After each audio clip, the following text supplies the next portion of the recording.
थी और बाज और भी उनके साथ थे। इन बातों के बाद पौलुस एथीने से रवाना होकर कुरिन्थुस में आया और वहां उसको अक्वेला नाम एक यहूदी मिला जो पुंतुस की पैदाइश था और अपनी बीवी परसिकला समेत अतालिया से नया नया आया था, क्योंकि क्लौदियुस ने हुक्म दिया था कि सब यहूदी रोमा से निकल जाएं। बस वो उनके पास गया और चूंकि उनका हम पेशा था उनके साथ रहा और वो काम करने लगे और उनका पेशा खैमादोजी था। और वो हर सब्बत को इबादत खाने में बहस करता और यहूदियों और यूनानियों को कायल करता था। और जब सीलास और तिमुथियुस मकदूनिया से आए तो पौलुस कलाम सुनाने के जोश से मजबूर होकर यहूदियों के आगे गवाही दे रहा था कि यस्सू ही मसीह है। जब लोग मुखालिफत करने और कुफ्र बकने लगे तो उसने अपने कपड़े झाड़कर उनसे कहा, तुम्हारा खून तुम्हारी ही गर्दन पर, मैं पाक हूँ, अब से गैर कौमों के पास जाऊंगा। बस वहां से चला गया और तितुस यूस्तुस नाम एक खुदा परस्त के घर गया जो इबादत खाने से मिला हुआ था। और इबादत खाने का सरदार क्रिस्पुस अपने तमाम घराने समेत खुदावंद पर ईमान लाया और बहुत से कुरिन्थी सुनकर ईमान लाए और बपतिस्मा लिया। और खुदावंद ने रात को रोया में पौलुस से कहा,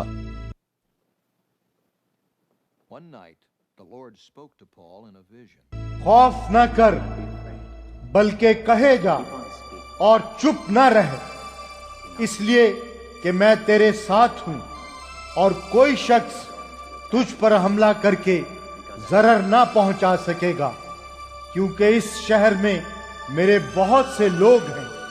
बस वो 1.5 बरस उनमें रहकर खुदा का कलाम सिखाता रहा।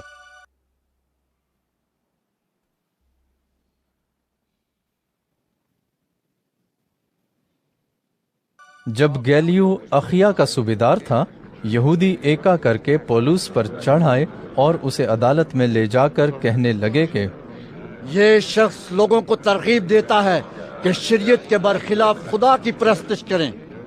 जब पौलुस ने बोलना चाहा तो गैलियो ने यहूदियों से कहा, ऐ यहूदियों, अगर कुछ जुल्म या बड़ी शरारत की बात होती तो वाजिब था कि मैं सब्र करके तुम्हारी सुनता, लेकिन जब ये ऐसे सवाल है जो लफ्जों और नामों और खास तुम्हारी शरीयत से इलाका रखते हैं तो तुम ही जानो। मैं ऐसी बातों का मुंसिफ बनना नहीं चाहता।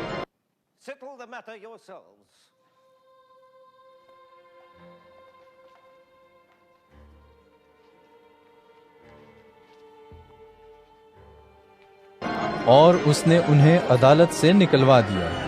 फिर सब लोगों ने इबादत खाने के सरदार सोस्थिनस को पकड़कर अदालत के सामने मारा, मगर गैलियो ने इन बातों की कुछ परवाह न की।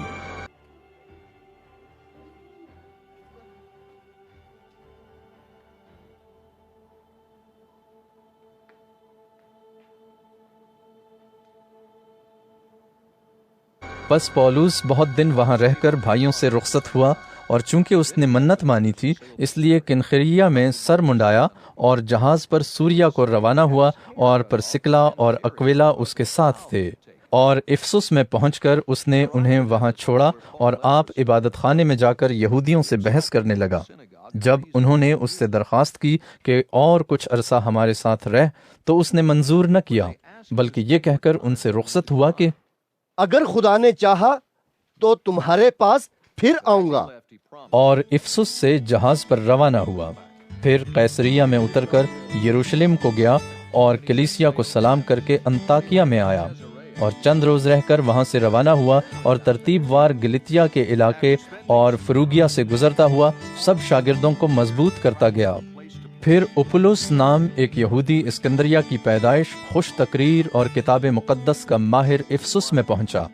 इस शख्स ने खुदावंद की राह की तालीम पाई थी और रूहानी जोश से कलाम करता और यस्सू की बाबत सही सही तालीम देता था, मगर सिर्फ यूहन्ना ही के बपतिस्मे से वाकिफ था।